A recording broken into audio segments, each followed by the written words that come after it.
On this week's episode of The Fizz, we talk about the spectacular Sunday featuring our Detroit Pistons. Just kidding. We're talking about the Lions. We had an awesome tailgate. We watched an amazing game.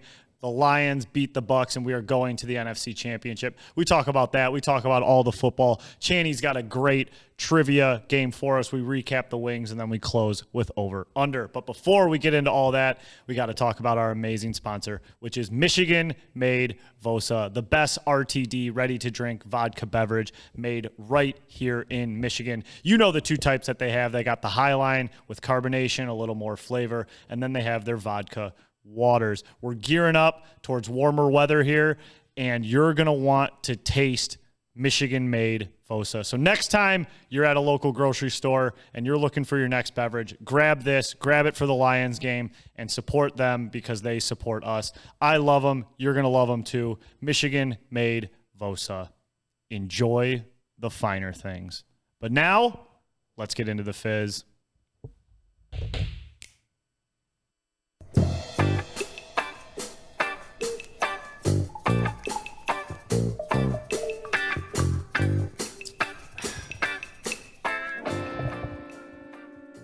Hello and welcome to episode 138 of The Fizz. Thank you all for being here. It is Wednesday, January 24th at about 7 p.m. We're live at HQ. I am here with the big dogs, the main men. Ice cold brew Lou to my right. How we doing, Lou? Rocking and rolling, baby. Let's fucking get after it, boys. Sheesh. And Channy football to my left. How we doing, Channy? Is it Sunday yet? Jesus, is it? I know, right? God, it sucks that we don't have a tailgate to go to on Sunday because these last 2 weeks have just been the best days to check into work. Euphoric. Yes, awesome. I mean, just incredible. Heaven on earth. Yeah, even the below zero day. And then with the below zero day into last week, like last week felt like spring break. Yes, dude, it was like a fucking warm day, like nice out. Everyone was in t-shirts, like just made no sense. I legit Pure think Michigan. it was like 30 degrees. Yeah. And it felt like so hot. Awesome. Yeah. Incredible. So we're happy to be here, happy to be recording. The Detroit Lions are in the NFC Championship. We're going to talk about the tailgate. Say it again. Today. The Detroit Lions are in the NFC Championship. And if I need to break that down a little further, we're in the Final Four. We're one game away from playing in the first Super Bowl in our franchise's history, and we're 2 wins away from being the kings of the NFL for the first time since 1957. Surreal. Surreal. Truly fucking surreal. Amen. So let's get into the tailgate, boys. Hell of a day, like we said. Warm one. Energy just vibrating throughout the city. Started the day at Eastern Market. A few more bodies out there than it was during the freezing day. I was going to say, kind of funny going from the freezing day to the 30-something degree day because I thought it was like almost triple amount of people out there at Eastern Market. Definitely. We had the touchdown Jesus or the Lions That was Jesus. a new guy. Yeah, That was never a new saw guy. him before. So as we've done these things, I feel like we've gotten acquainted with these, Hall Super of Fame fans. super fans, Yeah. Hall of Fame fans, great folks, a lot of great people. But Pizzo got specifically acquainted with the new guy. What was he? He was Lions Jesus, if I'm not mistaken, right, Chandler? I don't know. I didn't catch his name. I didn't know what his costume was either, to be He had honest with XL shoulder pads on. He was with the Jesus cloak, the long hair, and then he had the Jesus crown on a necklace below him. And the guy had to be 275, 300, He was right? huge. He kept jumping on me and Chandler's shoulders. I was holding this guy up like it was bar mitzvah. And he wanted to be held like a baby. Yes, he kept jumping in our arms. I think Chandler's knee almost snapped in the ice. I mean, I was carrying him around like he blew out his knee on the field and couldn't put pressure on it. I remember like him putting his arm around you, Lou, and like swinging his feet to be caught by you. And I was like, all right, I'm going to go over there and spot. But the guy was scissor kicking those like fucking size 14 dogs of his. And I was like, I'm not jumping in that gauntlet. That was not a little man.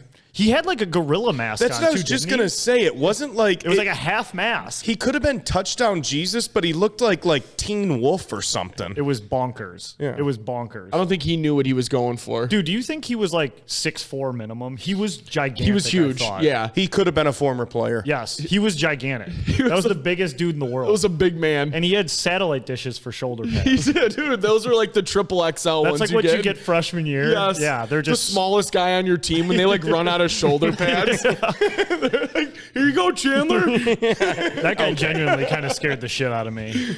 But A lot of Tampa fans too. A lot more than Rams fans for sure. Yeah. You were talking with the chef at Eastern Market quite a bit. Yeah, the chef, he was a big Baker guy. They were good people. They were. had, like the Super Buck fans stuck out like sore thumbs. That creamsicle, they're all wearing that. Yep. Definitely way more Bucks fans than Rams fans. We got Rams all fans were the non-existent. the Floridians that go back between here and Detroit or Florida. So the snowbirds were out and they wanted to come back for a little peep. Yeah. Speaking of that, I was, the biggest hit I feel like from the Rams freezing tailgate was Hot Tub Sue. Mm-hmm. Got a lot of DMs, a lot of messages about Hot Tub Sue. What's her deal? And Hot Tub Sue was nowhere to be found. No, they were chirping her. She was in Florida. Yeah, right. She was in Florida. She had boots on the ground in Florida. Wasn't she on the news too? Hot Tub Sue? Yeah. I don't know. Or Maybe. the hot tub was on the news, right? I was going the to hot say tub there was- was way more cameras around the hot tub than, and we've been going to Eastern Market since week 1 to see these people, and there was probably 7 cameras around the hot tub, like advertising. One guy was holding up a Buddy's pizza box while they were snapping like promos for it. I did see a Buddy's video, and they did like a thing, find Crackman at tailgate, and it was just like a POV of someone carrying a pizza to find Crackman. Really? Wow. Yeah. So everyone's getting on, late in the season. I mean, we've been boots on the ground the whole year, but I mean, it was like the amount of NFL media guys in those vests that were around the stadium and whatnot. Like, I don't think we saw one of them during any regular season game. No. And we didn't see too many when it was -5 degrees out and our beards were freezing on the first playoff They game. weren't built. They ain't built like that. No, that was we know us. that. That was us just Tell out them there, about it. Boots on the ground. Yeah, and like remember when we were partying when you guys were trying to avoid getting killed by whatever touchdown Jesus, whatever his name was. The actual news showed up and they cut all the music so they could do audio. Yeah. We don't need any of that. No. Turn up the music. We want the background. We want the real environment. We don't want the makeshift green screen drop in the background. Like, give us the screaming real anyways. deal. Yeah, right. We're all Do you ready. want? Do you want to videotape a tailgate or a fucking church sermon? Right. Right. Well, you got touchdown Jesus there, so True. Maybe True. He's half and half. He's holding court. But yeah, I mean, we saw, Crackman as always. He's the man. Getting a lot of press lately. Well deserved. What's the statistic on him? It's his birthday Sunday. Yes. Sunday birthday. Yeah. Happy love birthday, that. Crackman, dude. An absolute jug. That guy is awesome. Every time we talk to him, he's just like the friendliest guy and just like loves hanging out and just He's awesome. speaking the truth, man. Yeah. We saw Lion Eyes, even though we didn't get him on the final cut, was there. Yeah, Lion Eyes is absolutely great. Sound bites are limited with that guy, but he loves it. He's always out there. The Pilgrim wasn't rocking the hat. He was in the hot tub. I think he changes outfits. Okay. I think for the tub he wears that. He goes, hat and tee, and then once he's out of the tub, he becomes the Pilgrim. I think he baptizes himself. I don't know how else to describe it, but I like the bobblehead from this weekend, the Quad X helmet on that guy's head I that thought you that was interviewed. ridiculous. What a Imagine ridiculous, walking around a whole tailgate with that thing on. what a pain in the ass. Yes, dude. Like running into people. That was comically big. How do you drink? Like, you got to like stick it under the face mask and like barely tip your cup up. I feel like you're just asking for like whiplash too. Yeah. The next day, that's got to just kill. He's got to have like a size 19 neck or something. There's no way. You got to have He tree probably trunk. hangs a 45 around his neck in the gym with the leather strap and he's just jerking his neck. Yeah, because that thing wasn't like. I mean, he was like, I made it. And I was like, oh. Yikes. That looks brutal. This thing was like, the big hats that everyone's like wearing? Yeah. Yeah, Like, yeah. This was 10X. Dude. It was This thing so was much bigger humongous. and made of like plastic. It's gigantic. I thought that was asinine, honestly. So we did that. Eastern Market was great. Buzzed over. Big shout out to the Detroit Tigers, Comerica. This was Eat a 'em first up. for us. Yeah. Yeah. Eat 'em up, Very Tigers. cool. That was a lot of fun. Got a call from them. the whole food service team over at Comerica was hosting a tailgate at the Tigers Den, the beer hall, whatever you want to call it. And it was fantastic. I mean, they had an area roped off for us. DJ was going, drinks were flowing, food was there, high energy crowd. I mean, the Jared Goff chants are just vibrating throughout the city. I mean, there had to be like 10 of them while we were there. Oh my God, easily. Yeah, ton of energy in there. 5-star service from everybody over at the Tigers, from the wait staff to the guys. The that wait reached staff was out incredible. To you. Like you ordered a drink and they like you turned around and they were like tapping you on the back, like here you go. Yeah, it was awesome. Yeah, and just wall to wall packed. And know what's funny? I think I might have been in there one time at a Tigers game. Like I didn't even know really that existed. I didn't either. That was the first time I've ever been in there. The only reason I like truly knew about it is because I used to live right across the way there. Yeah. I would, walk that way to go to work and stuff. And like, you just see that beer bottle hanging out. But I think it's kind of like a, underutilized area because it's not. Like, that's available before like all the Tigers games, right? Pretty like sure. I think it's during. Oh, okay. Oh, wow. I'm pretty sure. Yeah, I think it is too. During the game very cool. Yeah. The only request we couldn't get fulfilled was we wanted to get the Ferris wheel going and they wouldn't get that going for us. So tough ask. That's my only critique. They had all the bags over the balls. Couldn't get it going. I will say though, like, how great are our fans? Yeah. Like from top to bottom, we have rarely got turned down this year when we've asked people to talk. Yeah. And we rarely haven't gotten raw answers. Like no one's ever scripted. No one's ever not having fun with it. Yeah. And no one's ever not wanting to help us and see us. And it's kind of cool. We're not celebrities or anything, but just the encouragement when we hand out our champagne cards they're like, we love your stuff. Like it's been cool really building this and getting to see a lot of the same characters and then getting to know a lot more people outside of that throughout the year. Yeah, and I think it's like funny, like just like small little things. Like you watch us at the beginning, I know I was like nervous to roll up to people, and then it's like by the end, whatever it is, 14 wins later. Yep. Like you watch every interview, we got everyone's got our arms around each other. Yes. I mean, I will credit a lot of this to winning. Like, of course, during the 3-13 season, I don't know how nice people are being to us. Like, I just want to, first down season, we were even saying like no one's fighting or grabbing the camera or stuff. Yeah. But, who knows? You drop under 500, what that crowd turns into. Right. But definitely for now, I mean, just so much high energy. And then the best thing is just, right before kickoff, hanging out right at the corner of it's Adams and Brush there, right? Yeah, right in front of Elwood. Yes. And that's always just electric. The Blue Sea. Yeah, Yep. It's incredible. And you catch everyone just kind of running. We always call it work in the corner, like we're a bunch of whores. All right, hey, let's get to the corner. Let's work our spot. Yeah. Assume the position. Yes, just awesome. But last one of the year, Packers couldn't close the deal for us and give us one more game. Classic Packers not helping out the Lions, but you want to get into the game, the Bucs game. The Hornets Pistons. Oh yeah, that's right. I forgot that. Damn it! I had that joke lined up. I was supposed to lead with that joke, and I completely dropped it. Oh, the Bucs Lions one. Yeah, we can get into that game. I was supposed to give this whole all right, now let's talk about what everyone's thinking about Hornets Pistons, but I blew it. So now we just got to talk about Bucs Lions, which I'd much rather talk about. So boys, a little bit closer than we thought. A little bit of a clincher. Tied at half. Baker came. Baker was true Baker. He was slinging as much as he can. Yeah, Mike Evans ripped it up. Absolutely ripped it up. I had a pretty cool little morning with that too. I picked up Chandler that morning and we were heading down to HQ, and my buddy, shout out to Devontae Kirk, hit me up at about 11 o'clock, 10:30, and he's like, hey, I got an extra ticket, lower bowl if you want to go. I'm like, fuck, man, of course I want to go. I just booked a trip to Cabo, so I just spent all this money on that. I'm like, fuck, dude, I don't know if I can. I'll let you know in an hour. So I hang up the phone. I'm like talking to Chandler for like 30 seconds, and I picked up my phone. I'm like, fuck that, dude. I'm going to the game. I picked up my phone. I called him back. I'm like, let's fucking go. Let's fucking go. Yeah. So, yeah, I mean, that was, big shout out to him. That was fucking electric.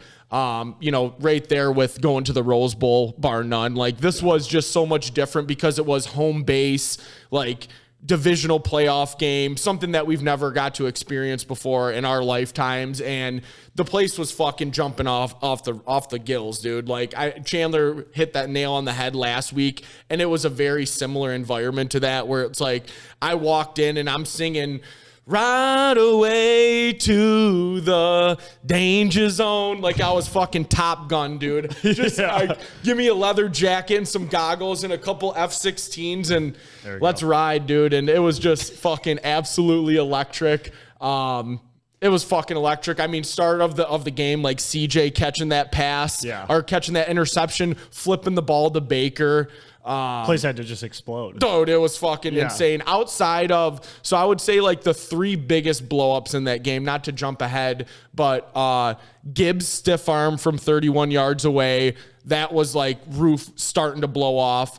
St. Brown catching that end zone pass in the fourth quarter from like 10 yards out. The pillars are shaking at this point. And then Derek Barnes getting the pick to seal the game. Like the roof's blown off and everything's caving in. I can't even imagine that pick at the end of the game. Yeah. I mean, that had to be just like, euphoric, like just feel fake. Right. Because I know it we really went was. bonkers, here at HQ, and it just didn't even like feel real to go to the NFC Championship game. And everything about it, too, of just like Derek Barnes being the one who picked it off after being complete scapegoat for whiffing on Dak just a few weeks prior. Yep. And then even just like Baker's reaction of just like head in hands, crowd going crazy. Barnes like runs up to the camera, like does this like Jesus like to the sky at the thing. crowd. Thank you, God. Yes. And then he falls like back. anything is possible type deal. And it just like it doesn't feel real. It just these last couple weeks it felt fake. And like we heard a million Jared Goff chants at Comerica. Like in the stadium, I think there was 3 million like nonstop like Jared Goff chants. Like it was fucking awesome. Dude, his confidence is just like through the roof. Yeah. And then you got St. Brown doing the Baker dance I didn't after even the pick touchdown. up on that. Yeah. I didn't pick up on that till after. Fucking unbelievable, dude. Yeah, the Amon-Ra touchdown here at HQ was just electric. I know. I saw the video too. It's like that, and that sealed all of our action. Everything. Yeah, Yeah. it's like everything came in. Cash cow. Yeah. Fuck you want, man. Unbelievable. And then I know we've been talking about this all week, but the swag surf on the kickoff. I can't stop. My soul left my body when that was going on. Like everyone in like perfect sync. And then right when the beat drops, they all break the huddle. Like, fuck, man. So sick. Even like Fox is like kind of like bopping as he's like squeezing the ball. I mean, just what an atmosphere. Like just we have been deprived of this. Ford Field has never, ever seen something like this at all. So just being in there, and I feel like the just for the videos I've seen, I just feel like the in-game experience, they're just killing it. It is. It's like them dimming the lights is so cool. And then everyone had like light up bracelets on. So like when it was dim, it was just all those flashing white lights off everyone's wrists. And like they played the perfect music. Yeah. Like everything they did was awesome. How about that saxophone note? Oh my God, dude. That was the longest hold ever. Yeah, we didn't see that here, but I watched it after and he like held it for like 30 seconds to a minute. Yeah, that was dude. crazy. Yeah, that was awesome. National anthem.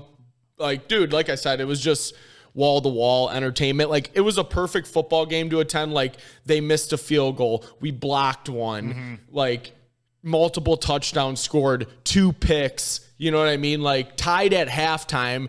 And let's talk about that. We just watched the video. Oh yeah. We got to bring that up. Like that was maybe the dumbest thing I've heard on Monday. So I just heard this clip for the first time today. Chandler, who is it? Just Mike Florio. There you go. Mike Tatini. Scagianos. Yeah, so we keep messing up his name. It's kind of an inside joke between us three. No listeners, so that's good radio. But listen to this clip. This is actually the dumbest thing I may have ever heard during these playoffs. When the Bucs tied it up just before halftime, 10-10, there was a shot at Dan Campbell, and I saw fear in his eyes. Yeah. First time ever. Yeah. I saw kind of a look on his face of, holy crap, we might lose this game. Yeah. Like I haven't even envisioned that possibility. We might lose this game. What is that? What is that? I mean, was he at the game? Have we even confirmed that Florio was at the game? He said there was a shot of Campbell. So that he saw him on camera. So he saw him on camera. He saw whatever we saw. So the guy who went for 3 straight times just 3 weeks ago and didn't flinch is fearful when there's 30 minutes left in the game and it was 10-10. And let's just rewind. There was no point in the first half where the Bucs were winning. Never.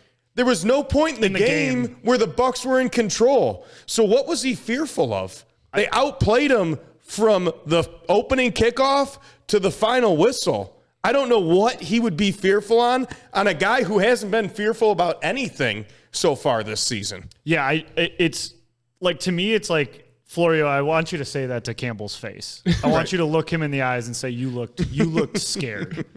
And tell me how you feel. Because when that fucking truck of a man who doesn't fear anything is looking you dead in the eyes, like strangling that pisses me off so much. What a shit take. What a fucking lie. Like, he saw something. The guy who's gone for it on 4th down 100 times this year was fearful, tied in half. On our side of the ball. Like, At think home. of all the, like, throwing fucking 4th downs with games on the line to linemen. Like, that guy's scared. Yeah. No. That guy who is, like, saying biting kneecaps about a 3-13 team. You're fucking, that is the dumbest quote I've heard all playoffs, all season. That is so based on nothing. I need to see this shot of Campbell that he's referring to. Is Campbell like peeing his pants and biting his fingernails and holding his blanket, his binky? Because that's the only way that clip makes any fucking sense. I need a binky, wet pants, and fingernail biting. That's the only way. His face was beat red. There was steam coming out of his ears, and his fist was clenched harder than Thanos. Yes. Okay? Thanos. Dude, I hate that clip so much, and I don't know where that could have come from. We haven't, knock on wood, we haven't trailed in the playoffs. I mean, and That's if you true, watch the game, how could you even assume that? I don't understand. There's no even logical assumption. I don't think any Lions fan was fearful at halftime, let alone the head coach. I didn't like it. I didn't like that it was 10-0. Right. And they tied it like at the end of the second quarter. It was a 2-minute drill at the end of the second quarter. Sliced and diced a little bit. Yeah. But before that, they had 3 points in 29 minutes. Fear. I don't know. I don't understand it. That's the dumbest thing I've ever heard. It really is. I mean, overall, though, I think we just played another good game from start to finish and not getting into too many X's and O's, but I didn't really see a weak point. Obviously, Mike Evans tore us up. Rashad White had good stats because they didn't rush that much. So he had some big plays. His yards per carry were high, but overall, I don't think they had 100 yards rushing. Yeah. I don't think he had more than 80, give or take. So I didn't see really any weakness, and the only weakness I could see that I've now seen for 2 games in a row now is the start of the third quarter. I feel like the first 10 minutes of the third quarter, we just kind of like go back and forth. Yeah. We just kind of feel ourselves out in the second half, not in the first half. We come out guns blazing every game, but when we come out of the locker room, it's almost like a chess match for that first 10 minutes of the second half because correct me if I'm wrong, we didn't score our first touchdown in the second half till the 4th and goal, which was 2 minutes left in the third. And I believe we had 1, maybe 2 drives prior to that where we had to punt the ball. So that would be my only thing from this past game that I say, man, it's glaring outside of Mike Evans torching us, but we really did expect that going into the game. And feeding the stars is something that Detroit has done like tenfold. Like all of our jugs are getting the ball at will, but like shout out to guys like Reynolds, like stepping up, Craig and Josh. I mean, we just read today that Craig wasn't even supposed to be in the game on the 1 yard line getting that ball. Yeah, I don't know what happens there. But on Amon-Ra's podcast, he said that Craig wasn't supposed to be out there. We had the wrong personnel, but we had to run the play anyways. And it was funny because Amon-Ra said like he didn't even know that the wrong personnel was in, but then he did the motion, and you can kind of see him peek back. Saw the jersey. No, he saw white spikes. Oh. He saw white cleats, and he was like, I know Jameer and Monty don't wear white spikes. And he was like, what the fuck's Craig doing? That's awesome. And then like to hear him describe it, like he said he talked to him after, and he was just like, I was running as hard as I could. Like there was nothing keeping me out. And you can see how hard he hits the hole. And then his dance is just chaos. Like it's just, he's like, it's a chaotic dance, but I mean, hell, that's like that's the peak of his career. More chaotic dance, Craig Reynolds or Frankie Fast Hands? Mine was actually out of control. I looked like I was on the craziest. I looked like I was on Angel Surprised Dust. your ankles are still intact. That still shot like had me queasy. Like I did not know your ankle looked like that. I'll be honest, guys. Yeah, I woke up the next day, kind of forgot I posted it. I was just kind of letting it all fly, feeling pretty good. And there was a lot of A lot of people didn't like No that. bad press. I think we lost followers on that one. That was like a hey, stop doing that type of post. But now it's part of the account. So that's how I dance. And actually, there, on the hidden tapes when the after hours when it was just me and Lou here, and my poor wife just watching me and him like take play shots swag and surf on repeat. Play swag surf like 5 times in a row and then like randomly pepper in Dream On by Aerosmith. I was dancing like even more like a nut job. So I got to decide if I want to post those, but think you do. I think we do. Chaotic content. But yeah, I mean, back to the game, how the Lions played, just a couple, that second drive the Lions had where they ended up kicking the field goal from like it was like a 23-yard, maybe from like the 11-yard line, something like that. Or Tampa's 4. 4, yep. I was just thinking like, how bad does Campbell want to go for this? Like so bad. Yes.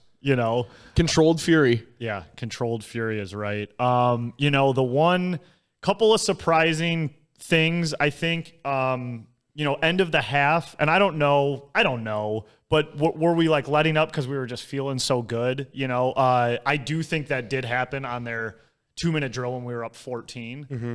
I think we did definitely like let up because I know when Amon-Ra scored that game, I was like, game over. Yeah. And they marched right down, scored. And then even though we got the ball back, I even like tweeted out, no team in the NFL is better than closing out games on offense. Like I was in full party mode at that point. I was of course. Like, we are going to run this clock out no matter what. Two scores. This is what we do. And like you said, Channy, we went like 3 first downs in a row. Mm-hmm. Like we went like 10 yards, 12 yards, whatever it was. Yeah. And then was that the drive that ended with Amon-Ra's drop? Or that was the end of the first half. That was the overthrow. Yes. Just a high throw on 3rd and 11. Yes. So didn't do ourselves favor at the end of the game, but I want to go back to Lou's quick point about how we had the unsung heroes. And I feel like that's almost like the theme of this team, the Craig Reynolds.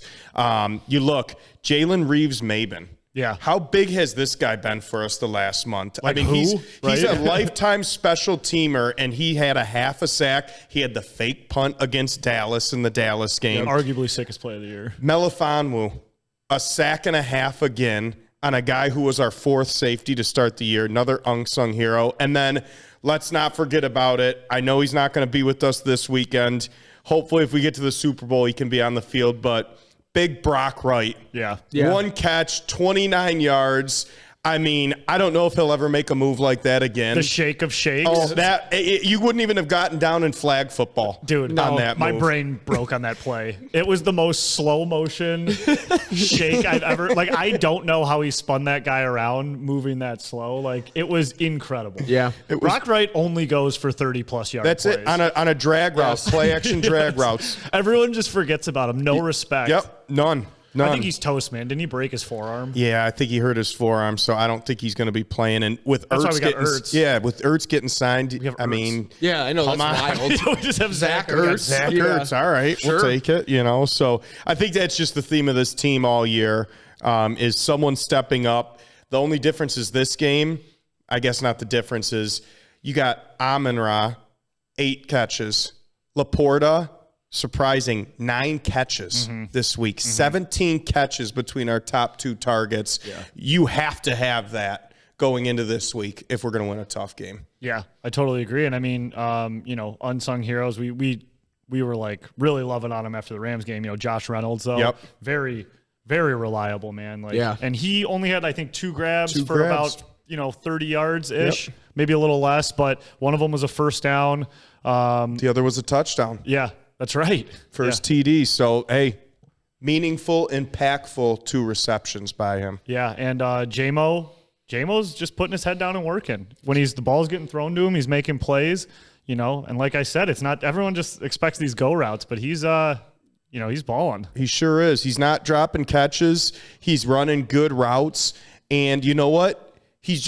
I feel like he's just happy to be a part of the team. I think a lot of these young guys would be pouting. Yes, I'm a top 15 pick. Why am I not getting the targets that Amon-Ra or Laporta or the scratch that Gibbs getting. But you know what? He's just making plays. He's having fun. He's celebrating after, and he's doing what he needs to do for this team. Well, and you kind of look at J-Mo, and did you guys see like the quote from the past 2 weeks? I don't know exactly when it was, but they were like, you're always out and about in the community, and he's always like snapping and like cruising Belle Isle, like he's in Detroit, and he was just like, well, my plan is to be here for a while. He said that, which is incredible, and I give credit to Holmes, Campbell, the organization. Took a risk on a guy with a torn ACL, traded up to get him, get suspended for gambling, has some drop issues, yada, yada, whatever it is. Whatever they did internally kept his head in the game, kept him patient, kept him feeling like he belonged there and they wanted him here, even though there were so many media idiots just, calling for his head. I was screaming when he did the gambling thing. And, but then you hear about the backstory of what actually happened with the gambling, and you're like, this is fucking stupid. Really stupid. Especially the amount of money the NFL made. Exactly. And then, let's not forget about, I know we were joking, but I was not joking about it earlier this year, Brian Dawkins Branch, but that guy is a fucking jug, dude. Yeah. 9 tackles, a sack. He had a sack. Slap the Dawkins on him for real now. Slap it on him. I don't want to jinx him, but does he miss tackles? The guy is just a bullet. He does not, he plays downhill and he doesn't miss tackles. Yeah. No.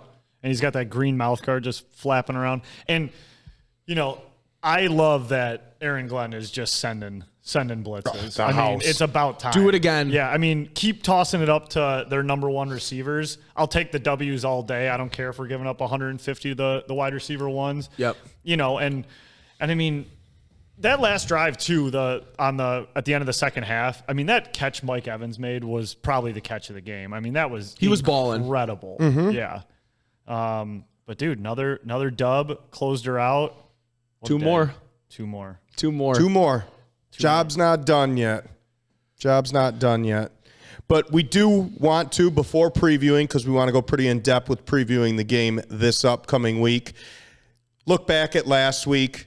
Ravens just stomp out the Texans. Took a minute, though. 10-10 at half. Interesting stat on that one. Texans didn't run a play inside of the Ravens 25. Crazy. Which I think the last time that happened, don't want to bring up bad memories, but I'm going to, was the Lions at the Seahawks in 2017 in the playoffs. That is the most forgettable playoff game of all time. Yeah. It was pouring rain. Yeah. I just remember that game starting, it was torrential downpour in Seattle. The 12th man is just going crazy, and I was like, we're so toast. Right. And dude, shout out to Baltimore's defense. They didn't give up a point the whole second half to Houston after Houston hung 45 on Cleveland, who had a top 5 defense this year. Didn't give up a point or a touchdown the whole game. Gave up a special teams touchdown. Right. So Ravens look really good. Sometimes you think the team that just steamrolls through the regular season could have an off game after a bye week.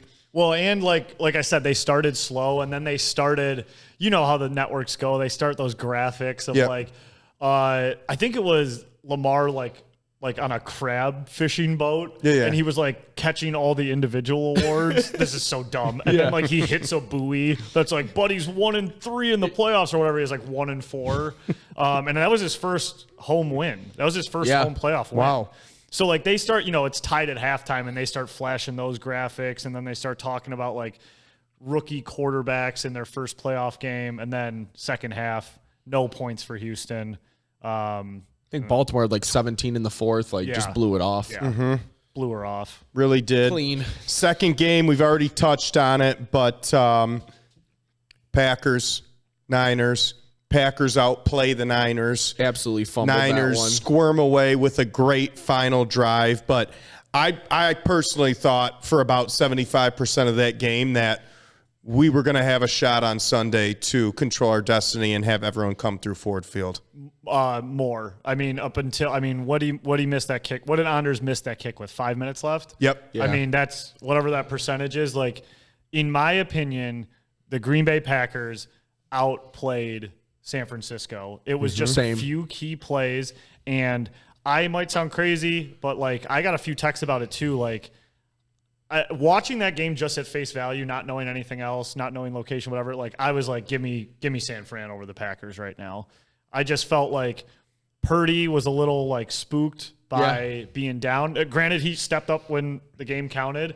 and Love didn't. But Love just felt like way more dangerous to me. The Packers D looked good. Aaron Jones like caught a real surge here at the end of the year, and what the fuck was Jordan Love doing on that last drive? I do not know. Like back across the body. Like they only needed a field goal and they had 2 or 3 timeouts left too. He wanted to be like him. Superman, I felt like so bad. But like I just watched the highlights of that game right before you guys got there. There were so like the Packers got stopped in the red zone 4 times. This is like I know we're going to preview the game, but like I have to like talk about the Packers got stopped in the red zone 4 times.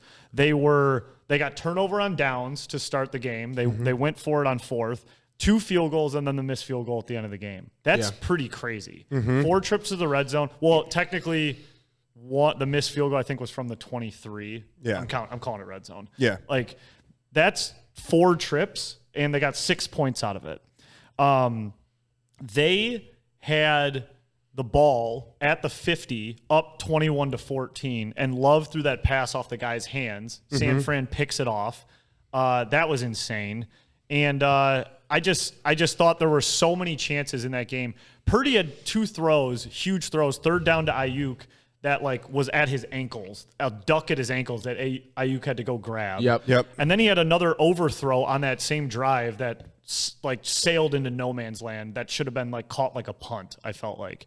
There were so many chances for the Packers to take control of that game, and they couldn't do it. They really had a good chance, and we're not going to go in depth on this, but surprised about the Packers. You know what? I thought could take a couple more years coming off of a franchise quarterback and just what happens. They're a playoff team, and they're a contender again.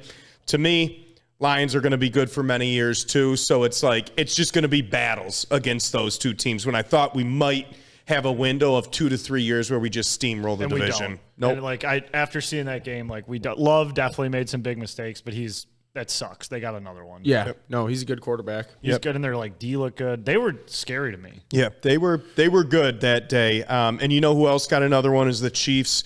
Chiefs beat the Bills again.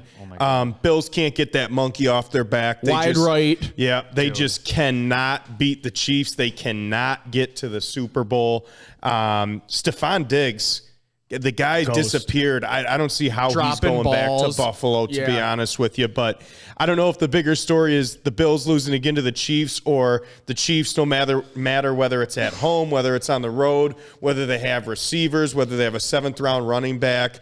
Mahomes, Kelsey, Andy Reid and company just seem to get it done, and they're in their, 6th straight AFC championship game? First one on the road. So they're on the decline, which is good. Yeah. Man, all I was thinking about was after Sunday, how we partied. We had a great time. You know, I was moving sluggish physically, but mentally, man, I was flying high. Can you imagine what Buffalo was like the next day? I mean, just to lose that game the way they lost it again, like just Bass deleted his Twitter. Yeah, I mean, and that's just terrible. But but like sure is. we would be beside ourselves. We'd be losing our minds too, man. Yeah.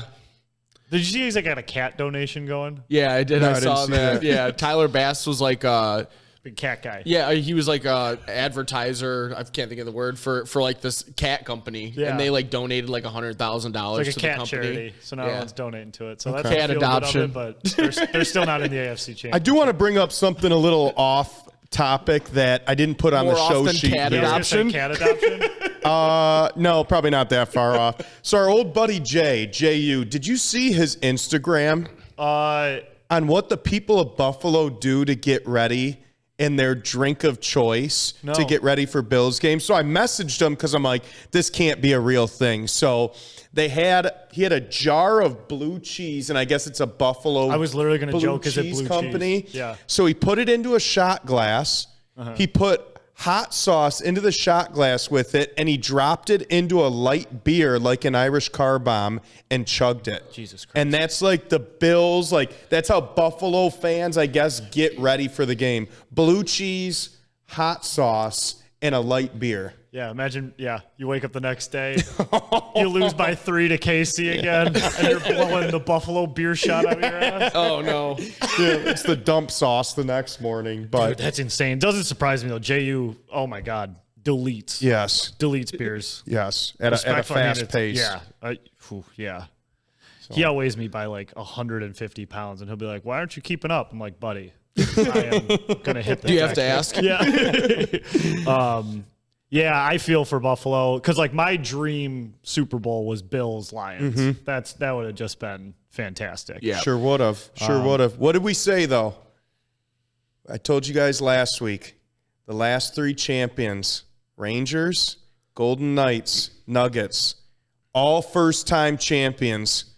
There's only one team left in the race. Who is it? That hasn't won the Super Bowl yet. And we're been to it. Or been to it. It's crazy. It's great. Let's party. It's amazing. Let's make it happen. Let's talk about the game. Let's talk about the game. So, Lions going to San Francisco, 7-point dogs. But what I want us to start off with is really what we did against the Rams, or when we were prepping for the Rams game. And that was why we feel good about winning and why we maybe are a little nervous or might not feel good. So let's start with the bad first. Let's get it out of the way. Frank, give us your first reason why you maybe feel a little uneasy going into this weekend. Why do I feel a little uneasy going into this weekend? Well, I think a big question for that is, if Debo's going. And let me just back out a little bit.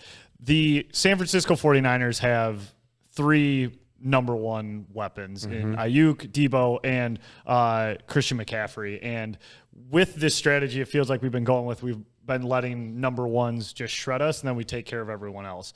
I am worried we don't have the depth to contain all 3 of those guys.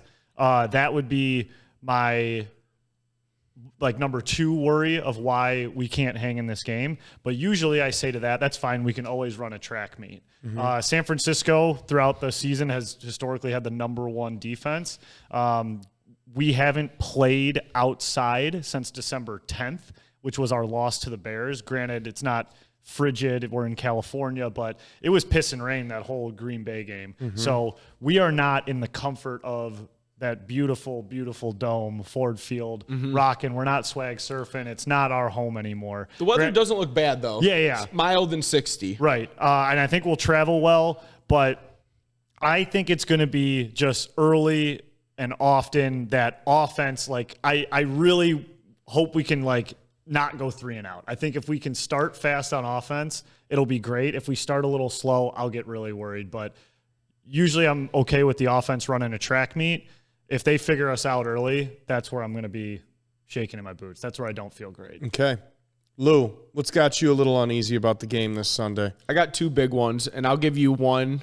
So the biggest thing that I'm worried about, I would say, or one of the biggest things is the Kittle X factor. I feel like we always have a tough time with our linebackers covering really athletic tight ends. Kittle is up there with the number 1s that you named, Frank.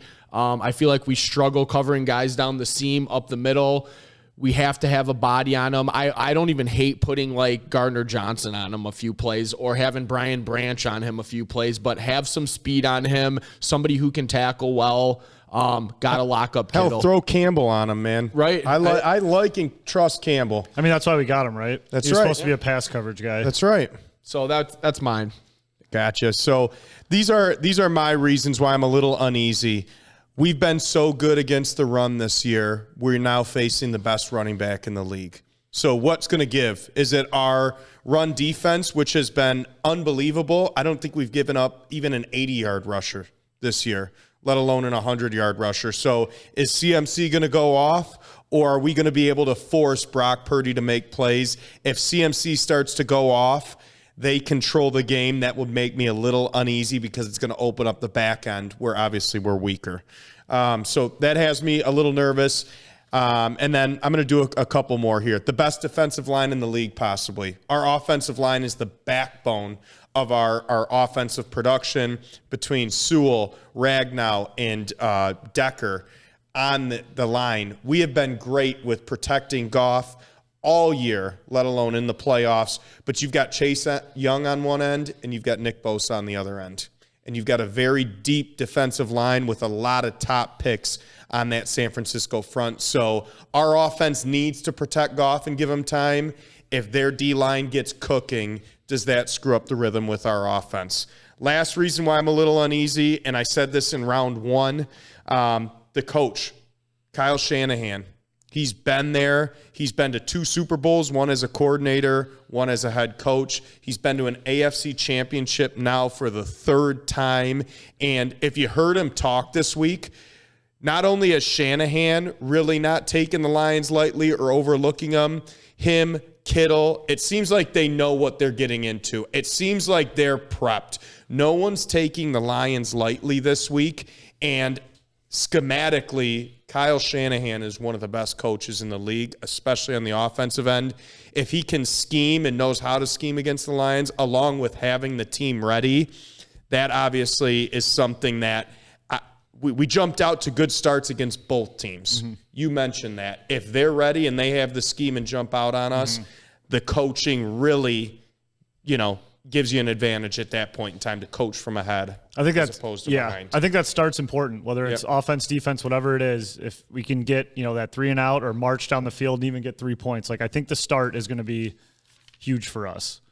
Yep. All right, so we got that out of the way. We're not fucking nervous. We obviously we have journalistic integrity. We have to show all angles. I kind of just lied. I don't. Yeah. Yeah. Go ahead. Exactly. It's a facade. It's all for entertainment. But now let's talk about why we're going to win this game. So Frank, go ahead. Why are we going to our first Super Bowl? So I don't know what it is. I feel weirdly good about this game. That 7 number feels gigantic to me. I was way more nervous for the Rams game. And now, obviously, I said to you guys before this started, there's a lot more at stake there. We hadn't won a playoff game. Stafford's in town. Season almost – I think I called it a failure if we lose that game. Mm-hmm. Obviously, now, I don't want to say we're playing with house money. I'm not just happy to be here. I want to go to the damn Super Bowl. But there definitely is a layer of pressure off of Stafford with game 1, a weaker opponent in game 2. You are favored. You are supposed to lose this game on the road. You're not even supposed to be in this game. No one expected you to be here. So that is a reason that I actually feel pretty damn good.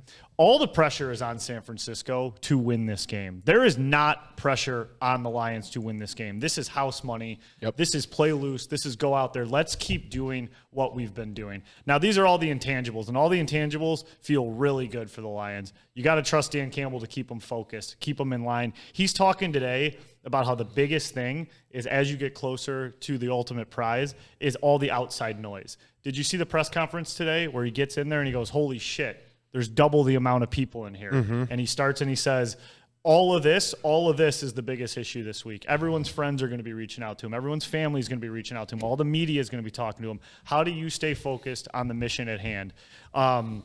So I feel great with him in charge.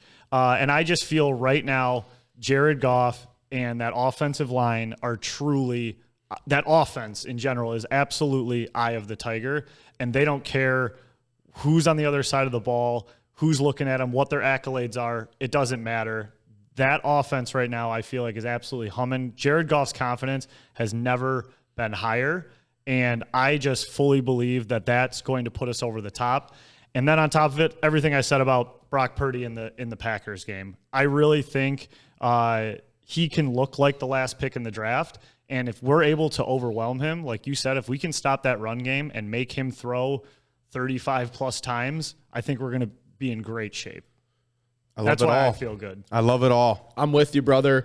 A couple things that I love that I saw, especially in the Green Bay game. We got Grandpa Aaron Jones ran for over 100 yards on this defense. We talk about Jones was hot. Jones was hot to close the year. We talk about San Fran having guy's 29. Yeah. Is he really? Yeah. He's 29. He seems older. I feel like he's been around forever. I'll be honest, I never considered his age until you just called him Grandpa. All right, middle-aged Jones. This guy ran for over 100 yards on the supposed vaunted San Francisco defense.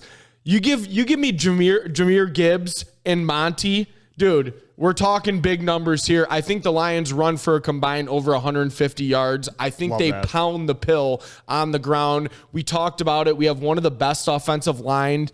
I'll take Sewell over Nick Bosa every day of the week. I love to see that matchup. I can't wait to watch it. And San Francisco has given up. They're in the bottom 5 for points given up this year. So they have done really well in the red zone, first downs, all that, but like they're still giving up a lot of points. And we're scoring at will right now.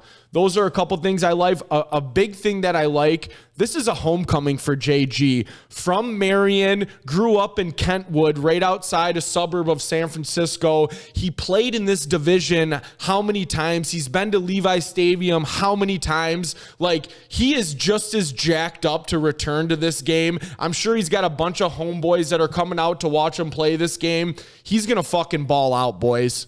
And that's what I like about it. And have you seen his numbers when he plays at San Fran? No. They're actually the worst things I've ever seen, which Really? I actually like. Yes. Like, I'm not kidding. Like, I think that actually bodes more for just what this Law team of is, averages. who we are, that comeback, like who we are. This is what it is. Right. His numbers are truly, I want to say 0-4 or 0-5. His last 5 starts, maybe not all time, but his last 5 starts there are like With the Rams, right? Yeah, 0-5, and I think he's got a passer rating of 21. Like, who cares what they are? They're dog shit. But I think that just adds to the narrative of what that is, and he knows how bad it's been there. And I feel like it's almost an advantage for us at this point. Like, we are taking all of those like negatives and just turning it into an advantage for us. Yep. And the last thing, we are wearing the sexy all-white uniforms. Yes. I believe we're undefeated in those this year. Goddamn, let's get it. Channy, what do you got? I agree with you guys on a lot. So this is my first one, and I'm not saying the Niners are bad at it, but we've been great at it. And what is it? Winning the turnover battle. We have taken care of the ball all playoffs. I don't believe we have a turnover in either of our first 2 playoff games. We've been very opportunistic with the 2 interceptions last week. Purdy is prone to make mistakes. Purdy makes throws that should have been intercepted last week. So with that, I love where we're at with the turnover battle. That's any game, but our defense is a bend, don't break, opportunistic, get a good sack or a strip at the time we need it. So that's reason number 1. That's winning the turnover battle, and I feel that we can do that. And my second reason, let's just call it as it is, we've got all the momentum. We're America's team.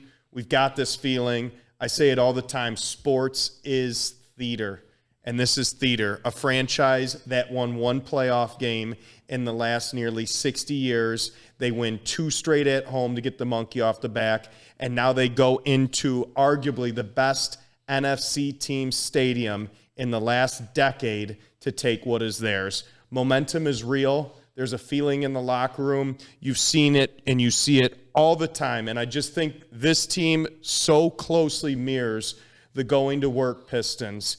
You have guys that were outcasts. You have guys that gel. And you have guys that truly just love each other and love being teammates. And you said it. You said they want it more. I think they want it more for each other. I think they want it more for Jared Goff. I think they want it more for their city. And momentum's real. And I believe that is the main reason why they're going to go into San Francisco and beat them on Sunday. That want factor is a real deal. And it's like, you know, we can sit here and talk about the D-line, the O-line, the all-pros, the matchups, all of that. But there's something different here. That's just, there's some magic in the air.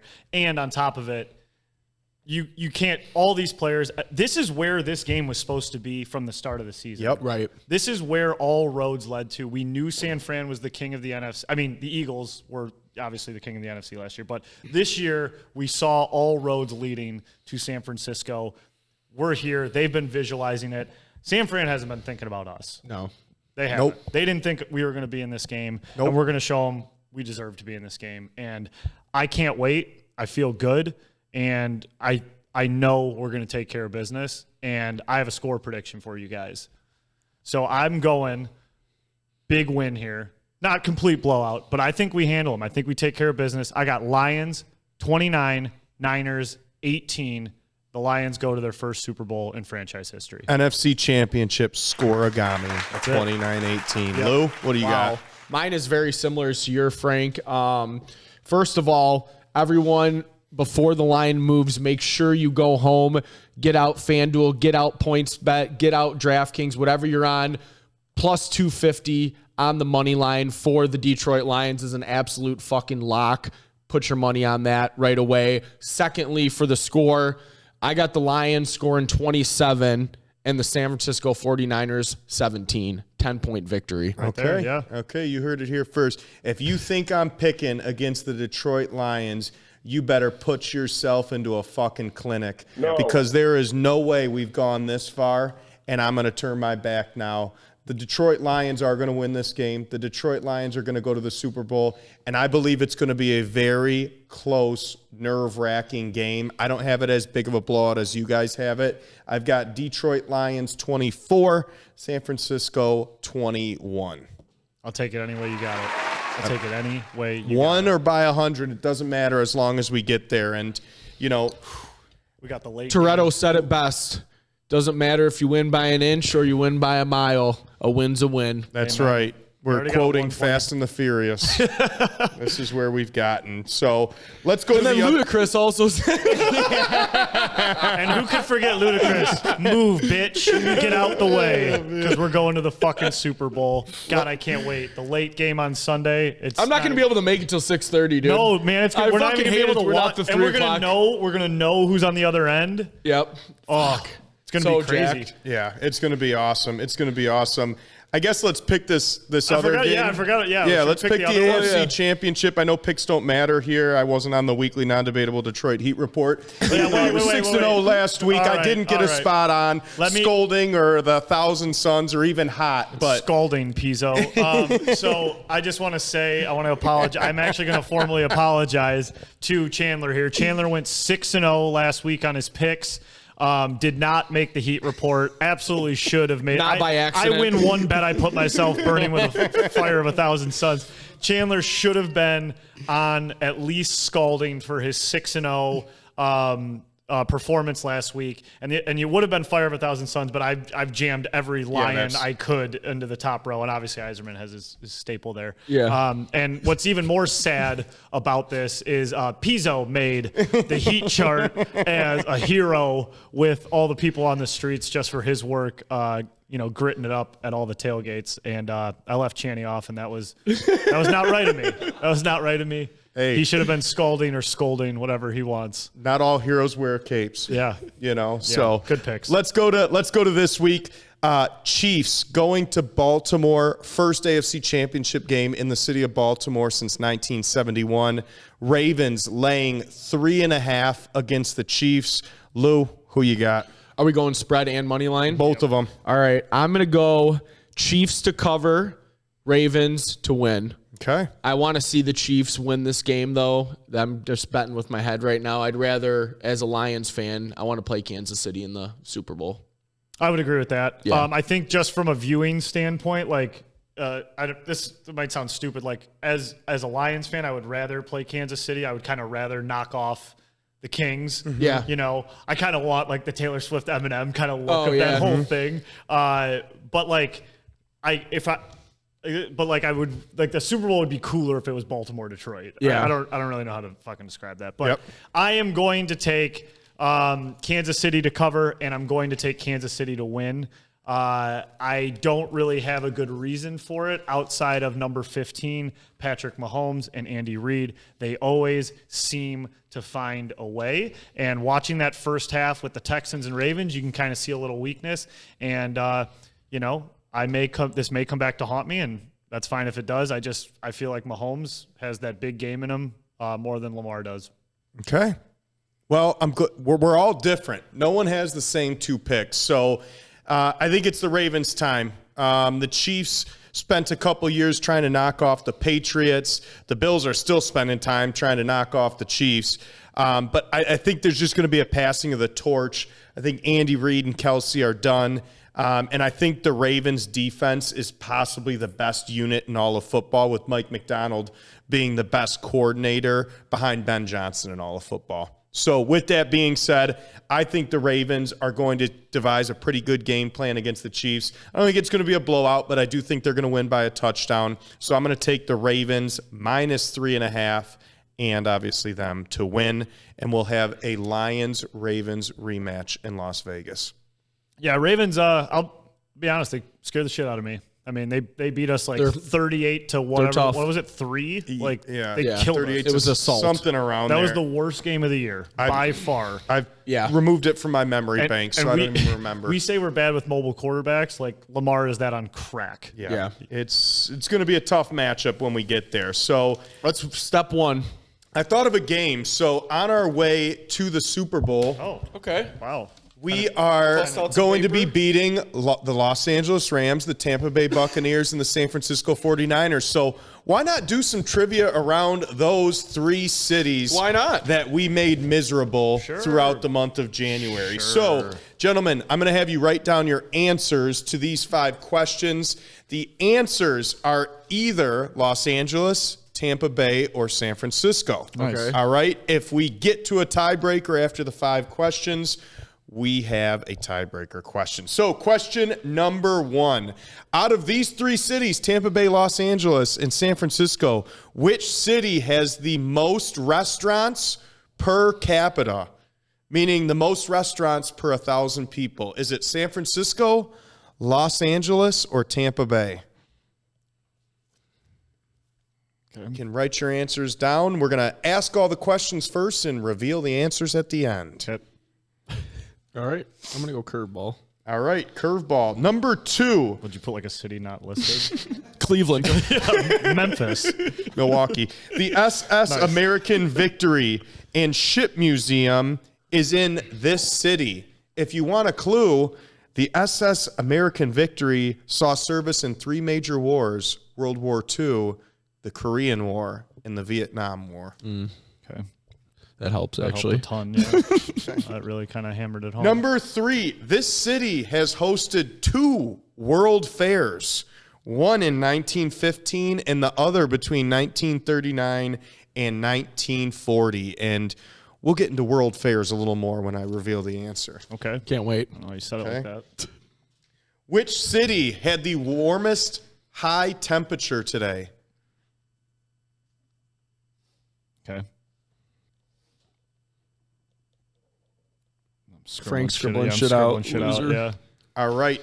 And the last question. Which of the 3 cities had the highest median household income in 2022?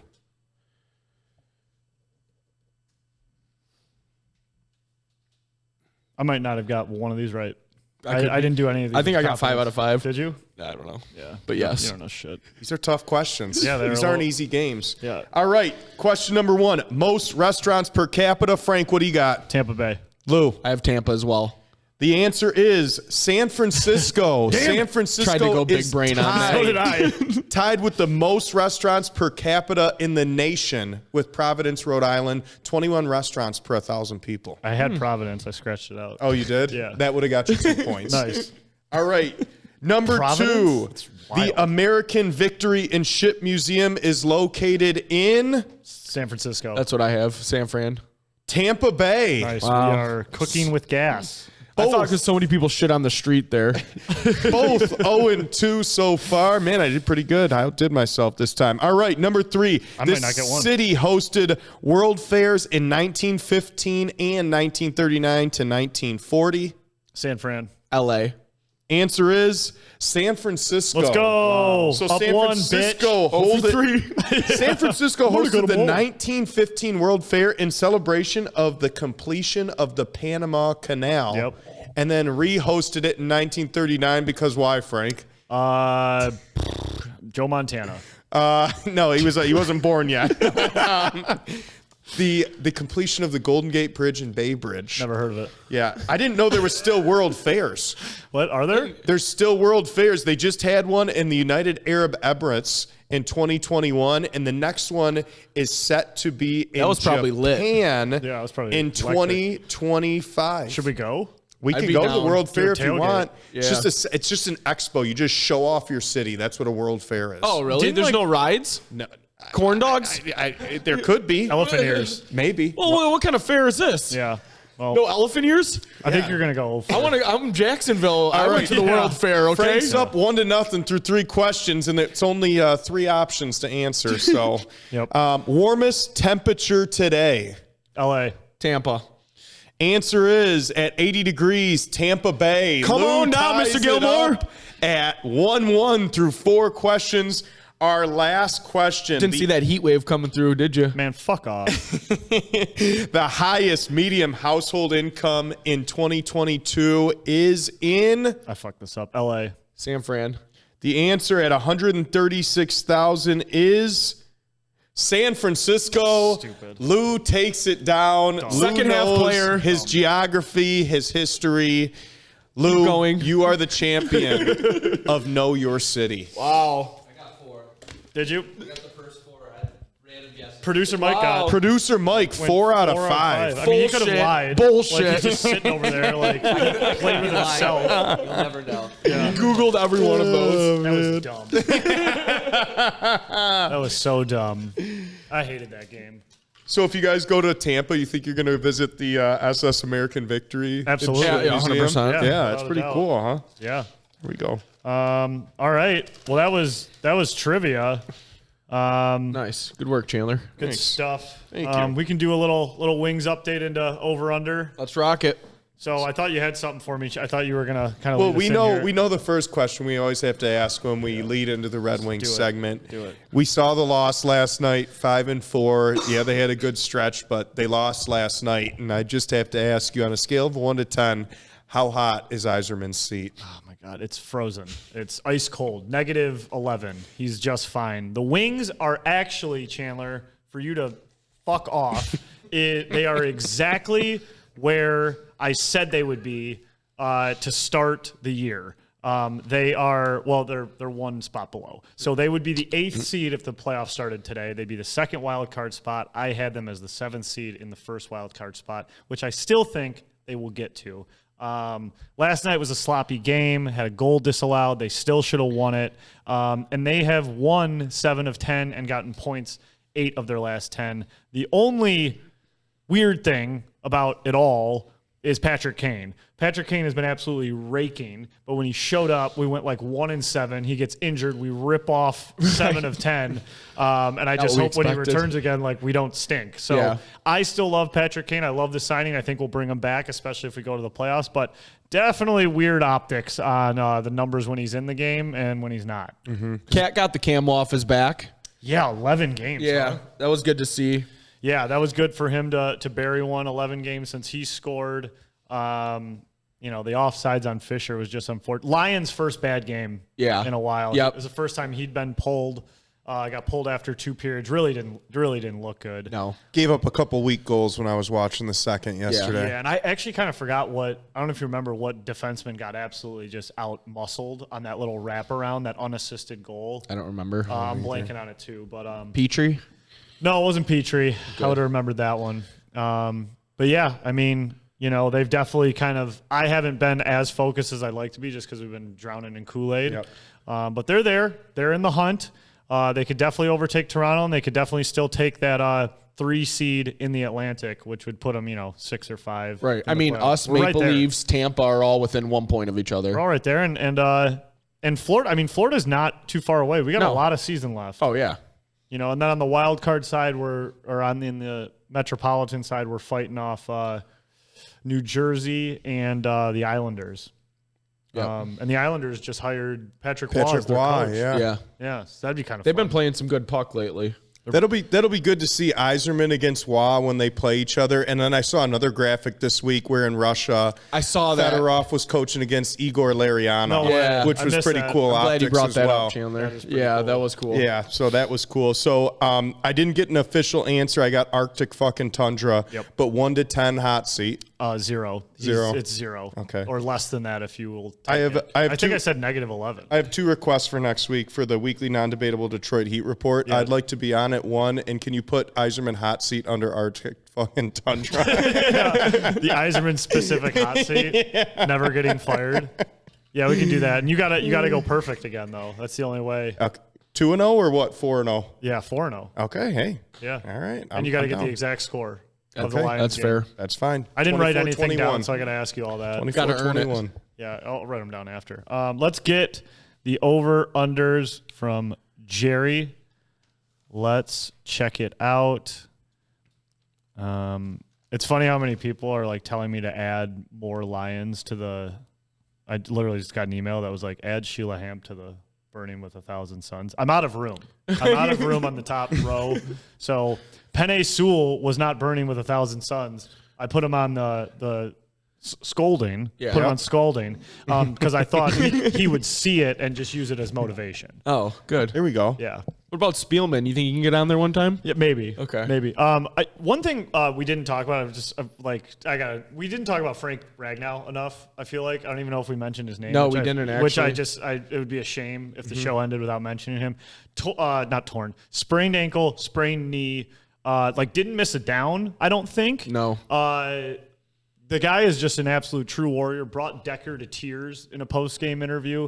I mean, he was blocking Vita Vea on the 1 yard line. That guy's like 500 pounds. With all his might. Yes. I feel like Decker described it as like he gets anxiety when he misses a play. He was like wants to tearing be up out in that interview. Yeah. I just, Frankie Rags, just love that guy to death. The only good thing that the regime prior gave us was Frankie Rags. I want to go big picture, too, because I saw the clip this week and someone equating Campbell when we all laugh about it when he was like, I don't care if you have one ass cheek and 3 toes. Yeah. I will beat your ass. Like, they're equating that to Frank Ragnow playing injured. Yeah. Like, he's not 100%. Yes. He might have one ass cheek at this point. Yes. But he is Definitely beating has your 3 ass. toes. Yes. He's the best center in football. Yep. I love that Amen. Bar none. Bar That none. guy. He rocks. Love you, Frankie Rags. Thanks for listening.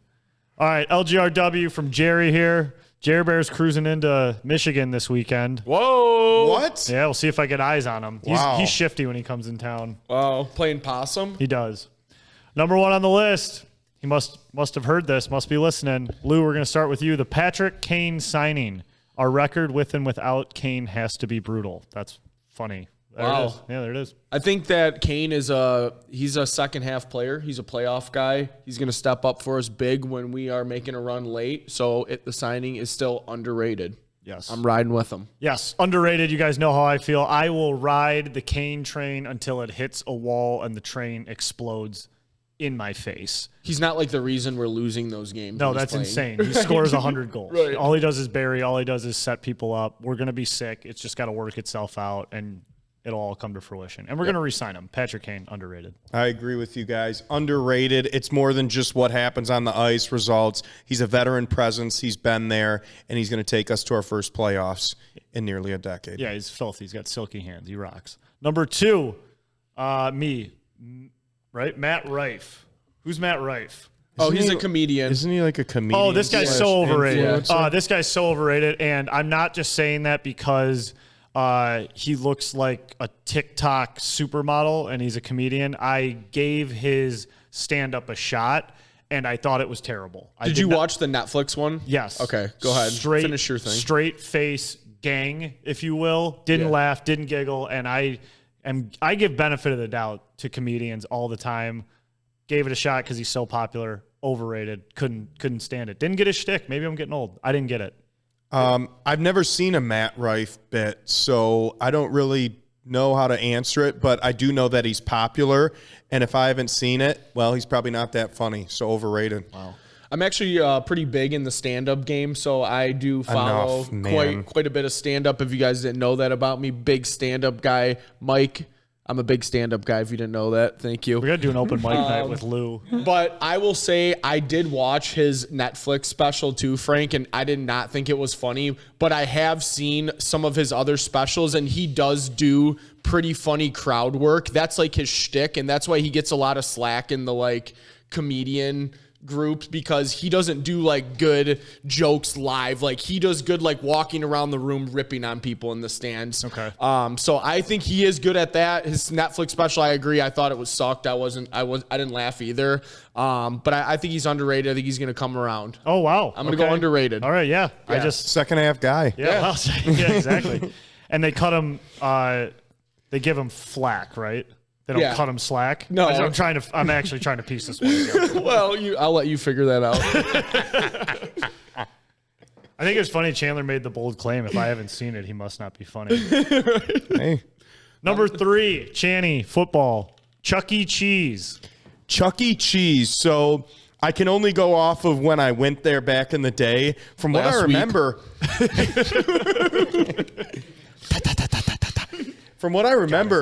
pretty good pizza.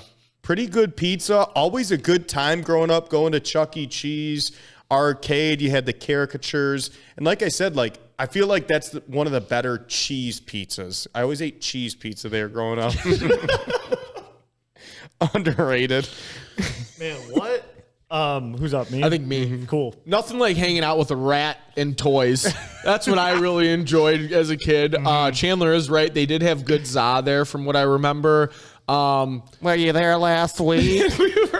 we were toting the rats not too long ago, I believe. Big rat guys. Huge rat guy. He's half rat, half mouse. A lot of people mistake him for being only mouse. His father was actually a rat. His mother was a mouse. You know this? Yeah. So if you want to look it up, you may. Half man, half horse. Underrated. He's half rat, half mouse. I'll try to All right. find. Well, this is all right. I'm gonna say Chuck E. Cheese, man. I'm gonna say underrated. All I know about it as a kid. I'm curious what it's like as an adult. I'd kind of like to view it through the adult lens. What do you got, Channy? Did you find anything about his heritage? What's his family? He has like a full-blown backstory. I know that. This is even wilder. From 1977 to 1992, he was an anthropomorphic Okay. rat, changing to a mouse in 1993. Wow. What was that marketing meeting like? They huddled up and said, like, we need to not make him a rat. We need to make They him were a like, wow, mouse. Pizzo, smart guy. That's 2 years old. This is so weird, but built the concept of the restaurant and the idea of a carnival. He wanted the atmosphere that would allow families to gather while introducing children to video games. This is why he changed to a mouse. I don't know. This is out of control. Yeah, we're gonna have to dedicate He's not a whole half episode. and half. This sounds like a summer episode topic. We can get into Chuck E. Cheese when the Tigers are 10 below 500. But Hey. Chuck E. Cheese underrated as a kid, underrated for sure. The Rat Casino. That rat could play music. He could shred. He had all his boys with him, jamming out, pizza, tickets. Think how excited you got when you knew you were going to Chuck E. Cheese. Oh, yeah. You get in that ball pit. You're fucking getting COVID before it's even a thing. It was awesome. Chuck E. Cheese, underrated. Jerry spelled it all wrong, too. He's Chuck E. period. Yes. Cheese.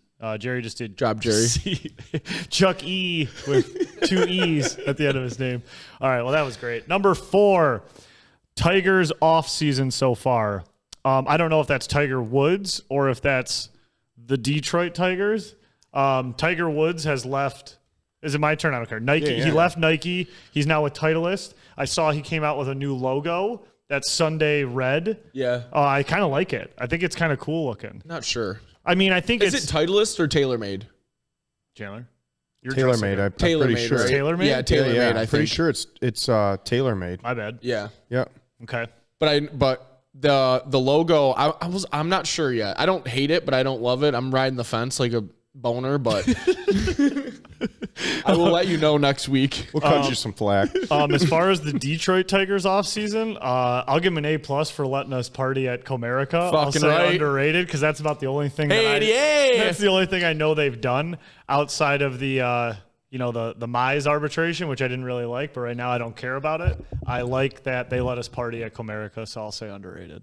All right, I'll go next. I'm going to say Tigers off season because I'm just a Tigers simp and they can do no wrong is underrated. They did sign Kenta Maeda, which is a good back end starter for them. And like you mentioned, Frank, great hospitality, underrated for what they're doing down at Comerica. I'm with you guys. Underrated. Hospitality was through the roof. Hospitality. Beautiful setup. Beautiful night. We got to stare at the Barry statue. Yeah. Went over there. Did some things that we don't talk about on air to him. Won the game because of it. Shout out Tigers, underrated. I don't even know what he's talking about. I seriously don't know what he's talking about. Hospitality. All right, number 5, your 33rd birthday, Channy. My own 33rd birthday was overrated. So I had gone to Denver the whole weekend before. So I came home, was jet lagged, slept the whole day, made a steak. And that's all I did on my 33rd birthday. So overrated. Mine as well. I was hanging Christmas lights till about 9:30 at night and went home. I think I ordered Jets and then went to bed. So nothing exciting, overrated. Mine's like a little like Sunday right before my birthday is what I considered my birthday. I didn't tell anyone. I didn't care. Let's be very clear. I don't care at all about my birthday. But the Lions beat the Rams. So to me, that was a great birthday. But then 2 days later, I was here with you idiots. And we did a podcast. And no one wished me happy birthday on air. So very much overrated. So do you have like a birthday week or a birthday month? I have nothing. Okay. I want no one to know. Gotcha. I'd rather celebrate Martin Luther King Day. That's why Chandler didn't get put on the list, because he never wished Frank a happy birthday. That's right. That's it. It's just this long. Well, how'd you become a hero? Well, good question. All right. Well, that's episode 138 of the Fizz. We appreciate all you guys listening. We got a big one on Sunday. We can't wait. We hope we can keep the train rolling all the way through Super Bowl. You know, if you're listening to this, tell your friends, tell your family, tell everyone, share it here, there, everywhere. Follow us on all the socials, and let's just keep this thing cruising. We appreciate you guys, and we will see you on the other side. Go Lions. We'll talk to you next week. This will not be our last game. Go Lions! Let's fucking go. See ya!